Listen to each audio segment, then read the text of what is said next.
दोस्तों सोचिए, अगर किसी औरत ने 1200 साल पहले ही बता दिया होता कि ग्रह गोल नहीं बल्कि अंडाकार रास्ते पर चलते हैं, लेकिन उसी सोच के कारण उसे कट्टरपंथियों के सामने अपनी जान देनी पड़ी। आज हम बात करेंगे चौथी शताब्दी की उस महिला वैज्ञानिक की कहानी, हिपातिया की, जिसने पूरी अलेक्जेंड्रिया को हिला दिया। ये है फिल्म अगोरा। अगर आपको ऐसी कहानियाँ पसंद आती हैं तो चैनल को ज़रूर सब्सक्राइब कीजिए और वीडियो को लाइक करना मत भूलिए। फिल्म की शुरुआत होती है उनकी एक क्लास से। वो अपने छात्रों को समझा रही हैं कि पृथ्वी ब्रह्मांड के बीचों बीच है और सूरज, चांद और तारे उसके चारों ओर घूमते हैं। क्लास खत्म होने के बाद गुलाम डेवस लाइब्रेरी में प्राचीन पांडुलिपियां सजा रहा था। तभी उसने देखा कि उसकी मालकिन हिपातिया अपने छात्र अरिस्टिस से मुस्कुराते हुए मोहब्बत भरे लहजे में बातें कर रही हैं। बाद में हिपातिया ये बात अपने पिता थियोन को बताती है, जो खुद भी विद्वान है। अगले दिन थियोन शहर के बीचों बीच अघोरा नाम की बड़ी मंडी में पहुंचते हैं। वहां दो अलग अलग धर्म के लोग बहस कर रहे होते हैं। ईसाई प्रचारक अम्मोनियस सबको दिखाता है कि उसका धर्म सच्चा है। वो जलते अंगारों पर चलता है और बिना चोट लगे निकल आता है। उसके समर्थक फिर एक विरोधी को उठाकर उन्हीं अंगारों पर फेंक देते हैं। बेचारा वहीं जलने लगता है और भीड़ पागलों की तरह चिल्लाने लगती है। उस दिन का मंजर देखकर थियोन का दिल टूट जाता है। घर पहुंचते ही वह सख्त आदेश देता है कि किसी भी नौकर के पास ईसाई धर्म का कोई निशान नहीं होना चाहिए। लेकिन तलाशी में एक नौकरानी के पास क्रॉस निकल आता है। तभी डेवस हिम्मत जुटाकर आगे आता है और कहता है, मैं ईसाई हूँ, सजा मुझे दो। हिपातिया रोने लगती है और अपने पिता से उसे बचाने की कोशिश करती है, मगर थियोन का गुस्सा इतना बढ़ चुका होता है कि वह डेवस को बेरहमी से कोड़े लगवाता है। बाद में हिपातिया उसके जख्म साफ करती है। वहीं वो देखती है कि डेवस ने लकड़ी से एक मॉडल बनाया है जिसमें पृथ्वी बीच में है और सूरज, तारे उसके चारों ओर घूमते हैं। ये देखकर हिपातिया इतनी प्रभावित होती है कि वो उसे अपने छात्रों के सामने ये मॉडल समझाने की इजाज़त देती है। लेकिन वहाँ छात्र अरिस्तीस और सिनेसियस में इस पर बहस हो जाती है, जो आस्था और तर्क के टकराव तक पहुँच जाती है। थोड़ी देर बाद डेवस फिर से अम्मोनियस का प्रवचन सुनता है। प्रचारक उसे एक जगह ले जाता है जहां ईसाई गरीब और बीमार लोगों की मदद कर रहे होते हैं। वे पवित्र किताबें पढ़ते हैं और डेवस को भी समझाते हैं कि गरीबों को खाना बांटे। डेवस मान जाता है और पहली बार खुद को उनके बीच अपनापन महसूस करता है। एक दिन अलेक्जेंड्रिया में नाटक हो रहा था। गुलाम लोग जाली के पीछे से नाटक देख रहे थे। इंटरवल के समय हिपातिया का छात्र अरिस्तीस मंच पर आ गया। उसने बांसुरी बजाकर हिपातिया के लिए धुन सुनाई और फिर वही बांसुरी उसे तोहफे में दे दी। शहर की पढ़ी लिखी समाज में अफवाह फैल जाती है कि महान दार्शनिक थियोन की बेटी अब शादी करके एक आज्ञाकारी पत्नी बन जाएगी। अगर ऐसा हुआ तो उसे अपना विज्ञान और पढ़ाई छोड़कर केवल घर परिवार में सिमटना पड़ेगा। इसी दौरान आंगन में डेवस घुटनों के बल बैठकर भगवान से प्रार्थना करता है कि उसकी मालकिन अरिस्तीस का प्रस्ताव ठुकरा दे। अगले दिन क्लास में हिपातिया अरिस्तीस को जवाब देती है, लेकिन फलूट लौटाने के बजाय वो उसे कपड़े का एक टुकड़ा देती है जिस पर उसके मासिक धर्म का दाग होता है। ये इशारा था कि औरत भी अपूर्ण है और वो उसका रिश्ता स्वीकार नहीं कर सकती। अरिस्तीस गुस्से में आकर वो कपड़ा उसके पैरों में फेंक देता है और क्लास छोड़कर चला जाता है। लेकिन हिपातिया बेफिक्र होकर पढ़ाना जारी रखती है। तभी एक संदेशवाहक आकर बताता है कि उसके पिता उसे बुला रहे हैं। सब चले जाते हैं, लेकिन डेवस वही कपड़ा उठाकर अपने दिल से लगाता है और भगवान का शुक्रिया करता है कि उसकी दुआ पूरी हुई। उधर शहर में तनाव और बढ़ जाता है। विद्वान लोग लोगों को भड़काते हैं कि यहूदियों को छोड़कर सबको तलवार उठानी चाहिए और उन ईसाइयों को सबक सिखाना चाहिए जो खुलेआम पुराने देवताओं का मजाक उड़ाते हैं। हिपातिया सबको रोकने की कोशिश करती है, लेकिन कोई उसकी नहीं सुनता। लोग हथियार उठा लेते हैं, अमीर नागरिक तलवारें और गरीब लोग मजदूर डंडे।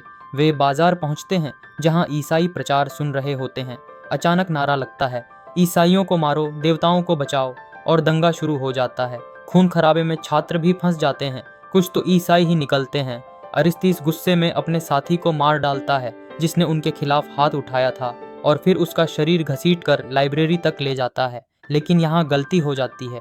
ईसाइयों की संख्या बहुत ज़्यादा होती है और उनके बीच खूंखार ईसाई योद्धा भी होते हैं। वो बगावती लोगों को पीछे धकेलते हैं और आखिरकार हिपातिया और उसके साथियों को लाइब्रेरी में कैद कर देते हैं। सब अंदर फंस जाते हैं और अब सिर्फ रोमन सम्राट के फैसले का इंतजार करना पड़ता है।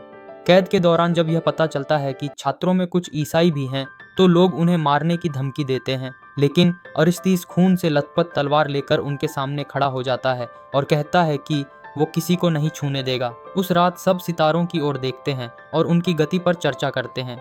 एक विद्वान उन्हें एक पुराने ग्रीक वैज्ञानिक अरिस्तार्खस का सिद्धांत सुनाता है। विद्वान बताते हैं कि अरिस्तार्खस का कहना था कि धरती ब्रह्मांड का केंद्र नहीं है, बल्कि वो भी बाकी आकाशीय पिंडों के साथ सूरज के चारों ओर घूमती है। लेकिन उसकी लिखी किताबें बहुत पहले आग में नष्ट हो चुकी थीं। इसी वजह से शिक्षित लोग अलेक्जेंड्रिया की लाइब्रेरी को बचाना बेहद जरूरी मानते थे। अगली सुबह सम्राट का दूत आता है और उसका आदेश सुनाता है कि जिन लोगों ने दंगे शुरू किए थे उन्हें माफ कर दिया जाता है, लेकिन बदले में ईसाइयों को छूट मिलती है कि वे लाइब्रेरी में घुसकर जो चाहे कर सकते हैं। इससे सारी वैज्ञानिक और सांस्कृतिक धरोहर खतरे में पड़ जाती है। जब सबको गुप्त दरवाजे से बाहर निकाला जा रहा होता है, हिपातिया जितने भी किताबें बचा सकती है उन्हें समेटने लगती है। तभी ईसाई भीड़ गेट तोड़कर अंदर घुस जाती है। डेवस, जो अब आज़ाद इंसान की तरह तलवार उठा चुका है, हिपातिया की विनती को अनसुना करके सीधा भीड़ से भिड़ने जाता है, लेकिन ईसाई उसकी परवाह ही नहीं करते। उनका ध्यान सिर्फ लाइब्रेरी की मूर्तियों और धरोहर को तोड़ने पर होता है।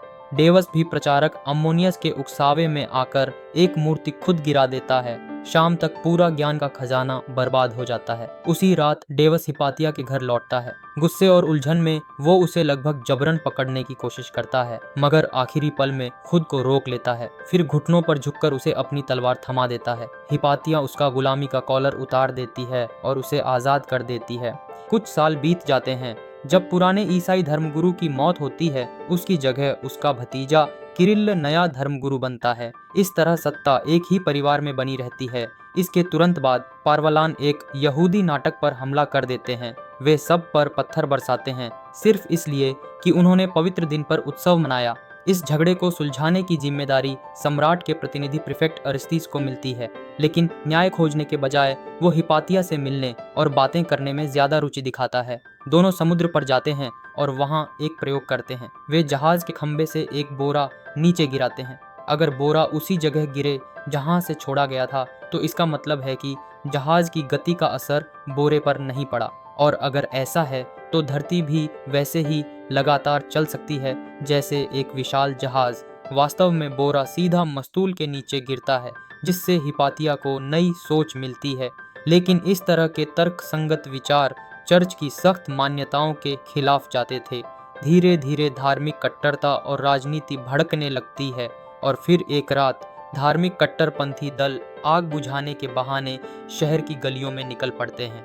एक रात ईसाई योद्धा पारवलान यहूदियों का पीछा करते हुए उनके जाल में फंस जाते हैं। यहूदी उन्हें एक पतली गली में घेरकर पत्थरों से मारते हैं। ज्यादातर ईसाई वहीं मारे जाते हैं। इसके बाद नया ईसाई धर्मगुरु किरिल लोगों से कहता है कि अब यहूदियों पर जवाबी हमला करना जरूरी है। फिर पूरे शहर में दंगे और खून खराबा शुरू हो जाता है। ऐसा पहले भी हो चुका था और यह आखिरी बार भी नहीं था। हिपातिया सड़कों पर दंगों को अपनी आंखों से देखती है। वहां उसकी नज़र डेवस पर पड़ती है। डेवस अब बड़ा हो चुका है, खून से सना चेहरा और हाथ में तलवार। गुस्से में हिपातिया सीनेट की बैठक में पहुंचती है और पूछती है कि सैनिक दंगे रोक क्यों नहीं रहे। वो कहती है कि बिशप किरिल को गिरफ्तार करना चाहिए, क्योंकि उसने ही लोगों को हिंसा के लिए उकसाया है। लेकिन नेता डरते हैं कि ऐसा करने से जनता भड़क जाएगी। हिपातिया चेतावनी देती है कि अगर किरिल को नहीं रोका गया तो वो और भी ताकतवर हो जाएगा। आखिरकार यहूदियों के बचे हुए लोग शहर से निकाल दिए जाते हैं। अब अलेक्जेंड्रिया शहर पूरी तरह ईसाई बन चुका है। हिपातिया से मिलने उसका पुराना शिष्य आता है। अब वो सिनेसियस बिशप बन चुका है। उसका एक खुले विचारों वाली महिला विद्वान से मिलना पारवलान योद्धाओं को बिल्कुल पसंद नहीं आता। उधर डेवस, जो अब सड़कों से लाशें हटा रहा होता है, रास्ते में सोच में पड़ जाता है। लेकिन प्रचारक अम्मोनियस उसे समझाता है, अगर हम जिंदा बचे हैं तो इसका मतलब है भगवान ने हमें किसी बड़े मकसद के लिए चुना है। तब अब सिनेसियस सबको मिलाने की कोशिश करता है और किरिल व प्रीफेक्ट अरिस्तीस के बीच बात करवाता है। किरिल कहता है कि मीटिंग लाइब्रेरी में ही होगी, लेकिन वहां अब सिर्फ ईसाइयों को जाने की अनुमति है। इससे यहूदी लोग अपने आप को अलग थलग महसूस करने लगते हैं। शाम को हिपातिया और अरिस्तीस आपस में बातें कर रहे होते हैं।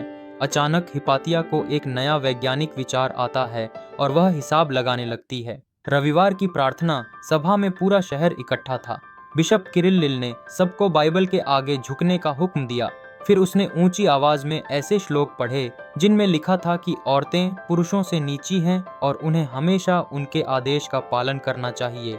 इसी भीड़ के सामने उसने हिपातिया पर इल्जाम लगाया, कहा कि वह नास्तिक है, जादू टोना करती है और ऐसे पाप की सजा सिर्फ मौत है। लेकिन तभी प्रार्थना सभा में हलचल मच जाती है। प्रीफेक्ट अरिस्तीस सबके सामने झुकने से साफ इनकार कर देता है। लोगों की नज़र में अब यह साफ हो गया कि वह हिपातिया का पक्ष ले रहा है। वो सभा से उठकर बाहर निकलता है, लेकिन दरवाजे पर पारवलान पहरा दे रहे थे और उन्हीं के बीच खड़े थे डेवस और अम्मोनियस। अम्मोनियस गुस्से से प्रीफेक्ट अरिस्तीस पर पत्थर फेंक देता है। सैनिक तुरंत हरकत में आते हैं। बिशप के नाम पर हुई इस हिंसा को दबा दिया जाता है और उसी भीड़ में अम्मोनियस मारा जाता है।